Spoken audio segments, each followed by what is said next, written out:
자, 여러분들이 만약 한 대기업의 인사 담당관이라면, 아니면 한 회사의 사장이라면 어떤 신입사원을 뽑으시겠습니까? 5가지의 신입사원의 유형이 나옵니다. 조건들이 나오는데요. 첫 번째 보니까 뭐죠? 힘든 업무에도 항상 에너지가 넘치는 에너자이형. 두 번째는 센스 있게 주위 동료를 챙길 줄 아는 비서형. 세 번째는 힘든 일도 묵묵히 하는 돌쇠형. 네 번째는 재치와 유머 감각이 있고 밝고 씩씩한 애교형. 5번째는 하나를 가르쳐주면 열을 하는 알아서 척척형이 있습니다. 여러분들이라면 누구를 뽑으시겠습니까? 5 다 뽑고 싶겠지만 한 사람만 뽑는다면 누구를 뽑으시겠습니까? 4, 5번. 장로님이 사업장을 하시니까 5번, 4번. 재치와 유머 감각 있고 밝고 씩씩한 애교형이요. 네, 굉장히 개인적이시네요. 각자 사람마다 다를 겁니다. 한국 컨텐츠 미디어라는 곳에서 기업을 대상으로 조사를 했는데 기업에서 신입사원을 채용하는 조건의 순위는 이렇습니다. 다음 장면 보시면 거꾸로입니다. 1위는 바로 하나를 가르쳐주면 열을 아는, 그래서 알아서 척척하는 그런 스마트한 사람을 1위로 뽑았습니다. 2위는 사람들과 친근하게 관계를 맺는 사람이고요. 3위는 힘든 일도 잘 감당하는 사람입니다. 4위는 센스 있는 사람, 5위는 에너지가 넘치는 사람입니다. 이런 사람들이 주변에 있으면 어때요? 든든하죠? 좋잖아요. 나도 그런 사람 되고 싶고 그런 생각이 듭니다.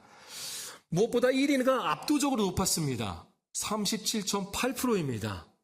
하나를 가르쳐주면 열을 하는 누구나 좋아하는 사람이죠. 그렇다면 반면에 최악의 신입사원 조건은 무엇일까요? 최악의 신입사원 조건. 이런 사람은 진짜 뽑기 싫어. 이런 사람은 우리 회사 안 들어왔으면 좋겠어. 같이 일하기 싫어. 라고 하는 사람의 조건. 한번 넘겨보실까요? 이렇습니다. 5위는 잘 웃지 않고 인사성 없는 사람. 좋아요, 싫어요? 좋지 않아요. 불평, 불만 많은 사람. 가르쳐주면 그때뿐 금방 잊어버리는 사람. 매사에 의욕이 없는 사람. 그런 사람 있어요, 없어요? 나는 아닌데 있죠. 나는 아닌데 있죠. 지각이 작고 출근과 결근, 그러니까 근태가 좋지 않은 사람 있어요, 없어요? 있어요. 나는 아닌데 있어요. 그런 사람들. 이런 사람들 순으로 나왔습니다. 이런 사람들은 아마 채용하는 사람은 없을 겁니다. 물론 면접을 볼 때 이렇게 이야기한 사람 없을 거예요. 저를 채용해 주신다면요, 저에게 가르쳐 주신 만큼 저는 다 있습니다. 저는 의욕이 없습니다. 그러니 저를 뽑아주세요. 라고 하는 사람은 없을 겁니다. 저를 뽑아주신다면 제가 불평과 불만을 많이 하겠습니다. 라고 하는 사람은 없을 거예요. 오늘 본문에 보면요, 본문 말씀에 보면 최악의 조건, 마치 1위, 2위, 3위, 4위, 5위에 나오는 이러한 최악의 조건을 갖고 있는 사람까지 채용하는 한 집주인이 나옵니다. 우리 같이 한번 1절 말씀, 본문 1절 말씀을 함께 읽겠습니다. 천국은 마치 품꾼을 얻어 포도원에 들여보내려고 이른 아침에 나간 집주인과 같으니, 예수님이 천국, 다시 말해서 하나님 나라가 무엇인지를 보여주기 위해, 말해주기 위해 비유를 통해서 말씀하십니다. 포도원에 일할 것이 있어서 일꾼들을 채용하려고 포도원 집주인은 이른 아침부터 나갑니다. 여기서 말하는 이른 아침은요, 우리의 시간대로 말하자면 해가 뜨기 전이에요. 새벽 3시부터 6시를 말합니다. 굉장히 이른 아침이죠. 그리고 일꾼들에게 오늘 하루 일을 하면 한 데나리온을 주겠다고 합니다. 한 데나리온은 하루 품삯이에요. 오늘날로 환산하자면 약 15만 원 정도가 되겠죠. 하루 품삯을 준다고 하고 포도원으로 일꾼들을 보내요. 채용해서 보냅니다. 그리고 포도원 집주인은요, 9시쯤 돼서, 아침 9시쯤 돼서 또 장터로 나갑니다. 갔더니 사람들이 장터에서 빈둥거리고 있습니다. 우리 4절 말씀, 4절 함께 읽겠습니다. 그들에게 이르되 너희도 포도원에 들어가라. 내가 너희에게 상당하게 주리라 하니 그들이 가고 집주인은 그들도 채용합니다. 그들도 채용을 했어요. 그러면서 이렇게 말하죠. 내가 너에게 상당하게 주리라. 한글 성경에는 이렇게 번역을 해놨어요. 내가 너에게 상당하게 주리라. 그래서 오해의 소지가 있어요. 한글 성경 빼놓고 모든 성경에는요. 한글 성경을 빼놓고 모든 번역본은 다 이렇게 소개합니다. 이렇게 번역을 했습니다. 정당하게, 정확하게 주겠다라고 해요. 그러니까 일한 만큼 주겠다라는 거죠. 그렇게 장터에서 일을 찾지 못한 사람들을 채용을 합니다. 그런데 이 집주인이요, 이상합니다. 그는 점심을 먹어야 할 12시에도요, 그리고 오후 3시에도 장터에 나가서 일을 찾지 못해서 빈둥거리고 있는 사람들을 채용을 합니다. 어쩌면 이들은 최악의 조건을 갖고 있던 신입사원들과 같겠죠. 잘 웃지 않고, 인사성이 없는 사람, 불평불만이 많은 사람, 가르쳐주면 그때뿐이고 금방 잊어버리는 사람, 매사에 의욕이 없는 사람, 이런 사람들까지 채용을 합니다. 이 집주인은요, 이상해도 너무 이상합니다. 최근 뉴스에 청년 백수 120만 시대라는 보도가 있더라고요. 청년 백수 120만 시대. 역대 최고치라고 합니다. 그렇다면 집주인은 당시의 백수들을 도와서 취업률을 높이려고 하는 애국 시민이었을까요? 그런데 여기서 끝이 아닙니다. 집주인은 일이 끝나기 1시간 전인 일이 6시에 끝나거든요. 해가 저물면 일이 끝났습니다. 그러니까 6시에서 1시간 전인 오후 5시에도 장터로 나가서 채용되지 못한 이들을 일할 수 있는 기회를 줘요. 그들에게 일할 수 있는 기회를 줍니다. 오후 5시까지도 일을 찾지 못한 이들은 어떤 이들일까요? 최악 중에 최악인 사람들이겠죠. 아까 1위가 뭐였어요? 최악의 신입사원의 조건, 지각이 잦고 출근과 결근이 좋지 않은 사람. 바로 그런 사람들입니다. 그런 사람들까지 채용을 합니다. 집주인은요, 너무 비상식적으로 느껴집니다. 이런 비상식적인 채용은 없습니다. 여러분, 채용을 하려면 어떤 사람을 채용해야 돼요? 일을 잘하는 사람. 그래서 내 포도원에 이득이 되는 사람을 뽑아야지 오히려 이런 사람들은 손해를 끼칠 수 있습니다. 가르쳐주면 그때뿐 금방 잊어버릴 수 있고요. 오히려 의욕이 없어서 하고 싶은 일들조차 이루어지지 않을 수가 있습니다. 일하는 시간보다 화장실에 짱 박혀서 휴대폰이나 할 수도 있습니다. 잘 웃지도 않고 일을 시키면 불평과 불만을 쏟아내는 사람들입니다. 그런데 이런 사람들을 채용합니다. 정말 집주인은요, 이해가 안 됩니다. 비상식적입니다. 어쨌든 시간이 흘러서 해가 저물게 되었습니다. 일당을 받는 시간이 되었습니다. 포도원 집주인은요, 청지기에게 말합니다. 늦게 온 순서대로, 먼저 온 사람이 아니라 늦게 온 사람부터, 늦게 일한 사람부터 일당을 주라고 합니다. 1시간도 채 일하지 않은 사람부터 일당을 받는 거죠. 그런데 그들의 손에 한 데나리온, 15만 원이 주어지게 됩니다. 먼저 온 사람들이 그것을 보면서 어땠을까요? 와! 하면서 입가에 미소를 띠는 거예요. 이런 생각을 하는 거죠. 아니, 1시간도 일하지 않았는데 15만 원이나 준다고? 나는 저 사람보다 11시간이나 먼저 와서 일했으니 못해도 100만 원은 받겠네. 당연히 그래야지. 나는 저들과는 다르니까. 나는 훨씬 먼저 와서 일을 했으니까. 나는 떼양패치에서도 일을 했으니까. 나는 다르잖아. 나는 훨씬 많이 줄 거야. 와, 오늘 횡재했네. 라는 생각을 하는 거죠. 그리고 오후 3시에 온 사람들도, 12시에 온 사람들도, 오전 9시에 온 사람들도 모두 똑같이 15만 원을 받습니다. 마지막으로 가장 먼저 온 사람들도요, 1데나리온 15만 원을 받았습니다. 모두가 똑같이 받았습니다. 그러자 가장 먼저 온 사람들의 반응이 어떤지 11절과 12절의 말씀을 함께 읽겠습니다. 받은 후 집 주인을 원망하여 이르되 나중 온 이 사람들은 1시간밖에 일하지 아니하였거늘 그들을 종일 수고하며 더위를 견딘 우리와. 여러분, 맞습니다. 이게 맞아요. 이게 상식적입니다. 해가 뜨기 전부터 해가 질 때까지 일을 했습니다. 오히려 마지막에 온 1시간도 채 일을 하지 않은 사람들은요, 일을 한 게 아니라 정리만 한 거예요. 정리만. 그리고 그런 최악의 채용 조건을 가진 자들과 나를 똑같이 취급하는 것은, 똑같은 임금을 주는 것은요, 내 자존심으로서 견딜 수가 없어요. 화가 나는 거예요. 기분이 굉장히 나쁜 거예요. 먼저 온 자들의 집주인에 대한 원망은 당연합니다. 상식적입니다. 오히려 집주인이 비상식적인 채용과 비상식적인 일당을 지불한 것입니다. 왜냐하면 사람은 누구나 그런 보상 심리가 작동할 수밖에 없거든요.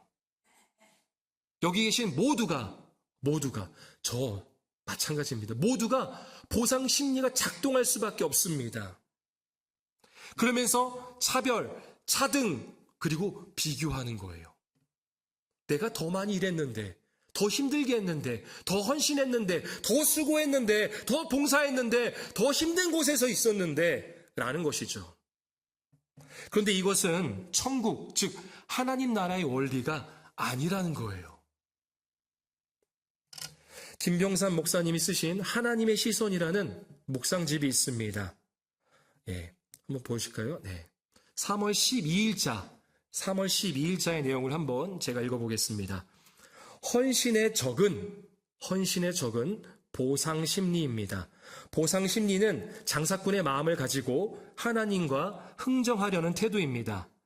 구원과 거룩은 주님과 올바른 관계를 맺을 때 자연스럽게 찾아오는 것이지 헌신을 위한 흥정의 대상이 될 수 없습니다. 헌신의 조건을 내거는 순간 헌신의 진정한 의미는 사라집니다. 참된 헌신이란 기꺼이 신발털이개가 되려는 마음입니다. 신발털이개 아시나요? 여러분 들어오시면서 매트 보이셨죠? 이번에 새로 샀는데 그게 바로 신발털이개입니다. 신발로 밟고 지나가는, 아끼는 사람은 아무도 없어요. 밟고 지나가는 그것이 바로 신발털이개입니다. 신발털이개의 가치는 그 자리에서 사람들이 밟고 다니는 것으로 충분합니다. 일꾼들에게 있어 가장 중요한 것은요, 그들의 존재를 인정해주고 쓰임을 받는 것입니다. 그리고 품삯으로 하루하루를 연명하는 그들에게 있어서 그들에게 살아갈 수 있도록 정당한, 적당한 그러한 하루의 품삯을 주는, 그 일당을 주는 것입니다. 하루 품삯은 그들이 살아가는데 꼭 필요한 금액입니다. 만약 차등을 두어서 1데나리온도 받지 못한다면 그는 가족들과 함께 다음 날을 이겨내지 못할 수도 있습니다. 천국, 하나님의 나라는 우리가 이 땅을 살아가면서 갖고 있는 상식과는 완전히 다릅니다. 비상식적입니다. 우리에게 주어진 구원도 비상식적이잖아요. 상식적인가요? 내가 당연히 구원받을 자격이 있어서 구원받았나요? 아니잖아요. 내가 구원받을 행위를 해서 구원을 받았나요?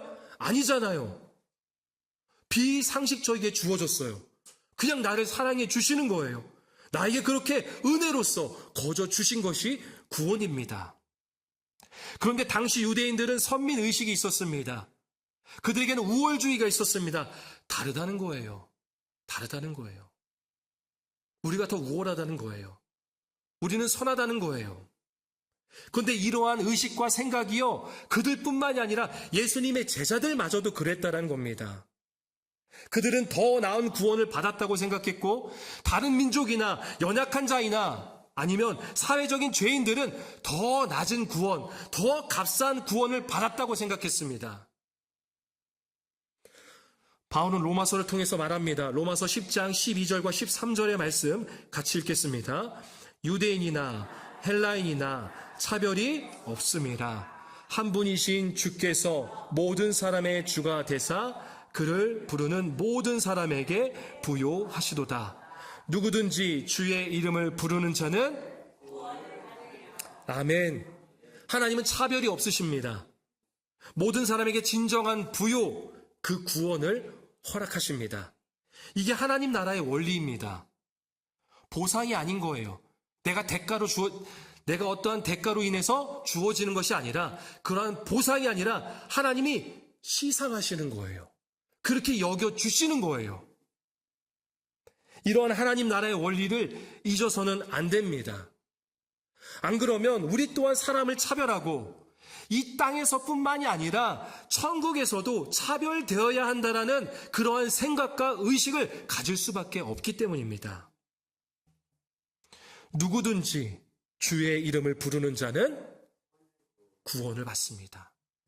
예수를 그리스도로, 예수님을 나의 주인으로 고백하는 사람들은 누구나 다 구원을 받습니다. 이게 바로 하나님 나라의 원리입니다. 이어서 주인이 원망하는 일꾼들에게 어떻게 이야기를 하는지 우리 13절 말씀 함께 읽겠습니다. 주인이 그 중에 한 사람에게 대답하여 이르되 친구여 내가 내게 잘못한 것이 없노라. 내가 나와 한 데나리온의 약속을 하지 아니하였느냐. 맞습니다.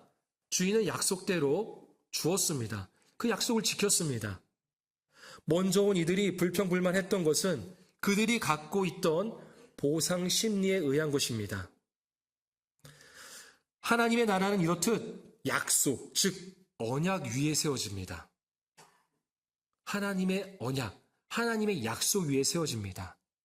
집 주인이신 하나님께서 포도원이라는 천국으로 우리를 초대하신 겁니다. 하나님이 우리를 부르시는 이유는요, 당신이 필요해서가 아니에요. 우리의 물질, 우리의 노동력이 필요해서 우리를 부르신 것이 아니라 우리의 필요를 위해서 우리를 초대하시는 하나님의 배려입니다. 그리고 구원을 약속해 주신 것이죠. 하나님은 이 약속을 반드시 지키십니다. 언약의 하나님을 의지하십시오. 우리 이어서 14절 말씀도 같이 읽겠습니다. 14절 함께 읽겠습니다. 내 것이나 가지고 가라. 나중 온 이 사람에게 너와 같이 주는 것은 내 뜻이니라. 내 마음이다라는 거죠. 먼저 온 자들이나 나중 온 자들이나 같은 일당을 주는 것은 누구의 뜻이에요? 하나님의 뜻, 주인의 뜻입니다. 물론 약속된 금액보다 적게 준다면 문제가 되겠죠. 하지만 약속을 다 지키고 모두가 하루하루를 살아갈 수 있게 해준 것은 주인의 배려입니다. 결국 이것은 주인의 권리입니다. 주인이 행사할 수 있는 권리입니다. 하나님 나라의 주권은 누구에게만 있습니까? 하나님께만 있는 거예요. 다시 한번 말씀드릴게요. 하나님 나라의 주권은 누구에게만 있다고요? 하나님께만 있습니다. 하나님의 나라는 하나님이 통치하시는 나라이지 내가 통치하고 내가 주관하는 나라가 아닙니다. 하나님의 언약 위에 세워지고 하나님의 주권으로 통치되는 나라입니다.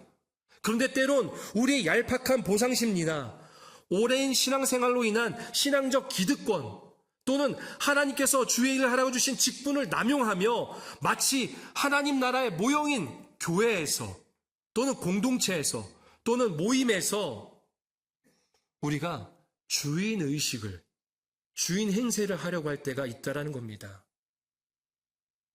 이것은 월권입니다. 월권인 거예요. 무엇보다 타인의 구원에 대해서 함부로 이야기해서는 안 됩니다. 구원에 대한 주권은 오직 누구에게만 있습니까? 하나님께만 있어요. 내가 보기에는 신앙이 형편없어. 저 사람 믿음 눈꼽만큼도 없어. 라고 보일지 몰라도 하나님 보시기에는 나와 똑같은 자녀이고 천국 시민입니다. 오늘 본문 바로 앞의 내용을 보면 베드로가 이렇게 질문을 합니다. 예수님의 제자 베드로가요, 이렇게 질문합니다. 19장 27절 말씀 같이 읽겠습니다. 이에 베드로가 이르되 보소서 주를 따랐사온데 그런즉 우리가 무엇을 얻으리이까? 한 부자 청년이 와서요, 내가 어떻게 하면 영생을 얻습니까? 내가 어떻게 하면 하나님 나라에 천국에 들어갈 수 있습니까? 라고 질문을 합니다. 당시 부자는요, 하나님께서 보상으로 주신 복이라고 생각했습니다. 그러니 당연히 제자들마저도 저런 부자는, 야, 부자인데 율법도 잘 지켜. 그러면 저런 사람은 당연히 천국에 들어가지. 라고 생각을 했습니다. 그런데 예수님은 그들의 상식을 완전히 깼습니다. 사람이 할 수 없다라는 거예요. 하나님만이 하실 수 있다라는 겁니다. 아니, 지금까지 내가 한 것이 있는데 그럼 이거 보상 못 받는 건가? 내가 어떠한 노력을 했고 공로를 세웠고 희생을 치렀는데 라는 거죠. 베드로가 그러한 마음으로서 질문하는 것입니다. 우리는 생업도 포기하고 가정도 내어두고 인생의 모든 것을 걸었는데 정말 영끌을 해서 따라왔는데 이것에 대한 보상이 없다라는 겁니까? 나의 수고와 나의 희생은 뭡니까? 내가 그럼 저기 있는 저런 사람들과 똑같다라는 말입니까? 이건 아니잖아요. 라고 지금 원망의 질문을 하는 거예요. 먼저 온 품불들과 똑같은 질문을 하는 거죠. 어찌 저 늦게 온 이들과 똑같은 일당을 준단 말입니까? 이것에 대한 예수님의 답변이 바로 오늘 본문입니다. 하나님 나라는 하나님의 언약, 하나님의 약속 위에 세워지고 하나님의 주권으로 통치된다. 차별이 없는 초대와 배려로 모두에게 동일한 구원의 은혜를 베푸신다. 할렐루야. 박영선 목사님이 쓰신 흔들어 보기도 하고 거꾸로 쏟아 보기도 하고라는 책이 있습니다. 그 내용의 일부를 제가 읽어보겠습니다. 성경에서 말하는 우열의 개념은 세상에서 말하는 우열과 의미가 다르다. 우리 생각에는 먼저 믿은 사람과 나중에 믿은 사람 간에 분명한 차별을 두어야 하고 봉사하는 자에게는 그냥 얻어먹는 자와 달리 반드시 보상이 있어야 공평할 것 같다. 그런데 성경은 그렇게 이야기하지 않는다. 봉사자에게는 누구를 도울 수 있는 자체가 명예이고 보상이라고 한다. 여러분, 우리 모두는 은혜를 받았습니다. 인정하시나요? 은혜를 아는 사람이라면 내가 누군가를 위해 섬기고 도울 수 있는 것 그 자체가 보상이고 결국은 그것이 나에게는 명예라는 것입니다. 은혜를 아는 사람만이 그런 고백을 할 수 있는 거예요. 하나님 주시는 은혜 너무 감사합니다. 내가 누군가를 섬길 수 있다니요. 감사합니다. 여러분 이렇게 생각하고 계십니까? 아니면 내가 이 정도 섬겼으면 보상해 주셔야 되는 거죠? 하늘의 상급으로 갚아주시는 거죠? 내가 저 사람보다는, 저 장로님보다는, 저 목사님보다는, 저 권사님보다는 그래도 더 열심히 했잖아요. 저 집사님보다 더 많이 나왔잖아요. 그러니 보상해 주셔야 되는 거죠? 라고 생각하십니까? 이어서 이렇게 설명합니다. 그러니 성경은 결코 누가 더 잘났으니 누가 더 보상을 받아야 한다고 말하지 않는다. 하나님은 누구를 위대하게 만들기 위해서 다른 사람을 열등하게 만들지 않으신다. 말씀을 정리합니다. 하나님은 철저하게 사람 중심이십니다. 우리는 하나님, 사람은 잠깐, 그래도 하나님이 먼저지라고 생각하는데 하나님은요, 사람 중심이세요. 사람이 먼저이십니다. 하나님은 건물이나 땅, 재산이 먼저가 아니라 하나님의 사역에 대한 성과가 먼저가 아니라 사람이 먼저이십니다. 한 사람이라도 정말 보잘것없고 가치 없다 생각하는 그 한 사람까지라도 당신의 나라로 초대하시는 분이 바로 하나님이십니다. 때로 우리는 우리의 세상의 시선과 생각으로 정죄하고 판단할 때가 있습니다. 아니면 보상 심리에 의해서 내가 그래도 저 사람보다는, 저 집사님보다는, 저 권사님보다는 내가 더 복을 받아야지, 더 값비싼 구원을 받아야지, 내가 얼마나 고생했는데, 얼마나 갖다 바쳤는데, 얼마나 희생했는데 라는 거죠. 하나님은 약속하신 대로 우리를 초대하시고 세상이 평가할 수 없는, 그리고 세상이 줄 수도 없는 그러한 구원을 우리에게 허락하셨습니다. 이것은 은혜입니다. 받을 자격이 없는 저와 여러분들에게 주신 은혜입니다. 그 은혜가 누구에게나 동일하게 주어졌습니다.